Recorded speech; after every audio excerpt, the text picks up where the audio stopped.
Parents. This will be followed by a tribute song and a video presentation.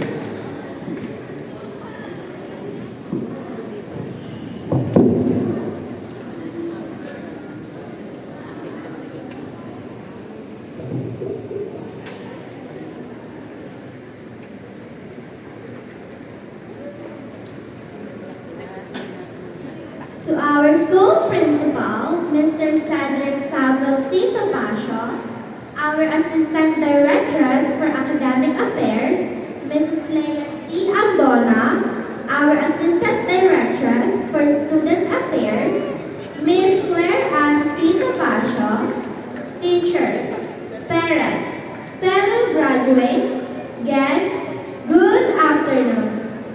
Today, as we will be given recognition by our beloved school because of our various achievements, both academically and non-academically, please allow us first to give a recognition to the ones who enthusiastically woke up early in the morning, even if they feel still sleepy, so they could prepare for us a sumptuous and healthy meal for a whole day's strength. To the ones who eagerly get up even if they feel unwell, so they could give us a feel-good mood for any bad situation that will come ahead our day.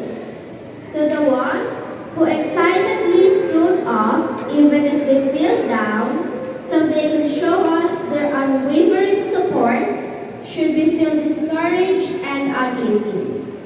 To the ones who energetically cheer us up even if they feel tired so they could give us the reason to go and be excited in our life in school. To the ones who unselfishly gave up anything and everything even if they have their own needs so they could give us a prince and princess kind of life no one could ever offer us. To the ones who courageously put up a brave fight even if they feel coward at times so they can show us we are not alone when the whole world seems to go against us. And most importantly, to the ones who untiringly knelt down before God, even they themselves feel broken so they could bring us our names to the Almighty Father in heaven for love, protection, and guidance for our days ahead are uncertain. May I request all the parents to rise.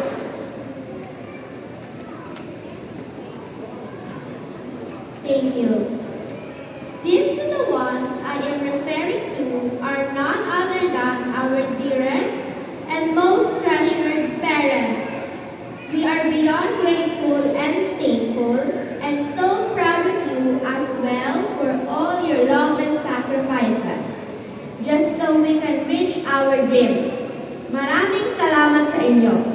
So today, we would like to not only to recognize you, but to declare you as our greatest hero.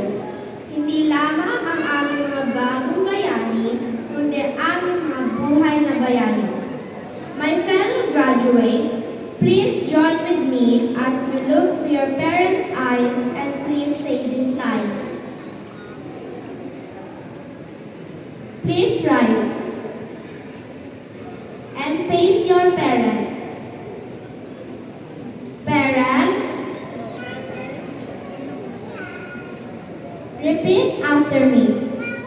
Parents, you are our greatest hero. You may be seated.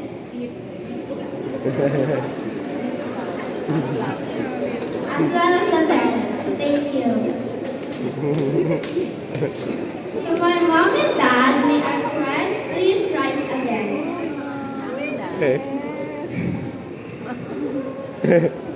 Before I end my speech, I am deeply thankful to my mom and dad. I am not asking for a precious gift. Trip to Japan lang, mommy and daddy. Okay. Seeing you in a good condition is enough for me. Thank you for your endless love, sacrifices, and unwavering support. As your only child, I feel truly blessed to have you both as my guiding light. Everything I am today is because of your love, wisdom, and hard work. I will always be grateful for all that you have done for me. I am not that expressive, but from the bottom of my heart, I love you so much. Once again, a warm round of applause to our proud parents.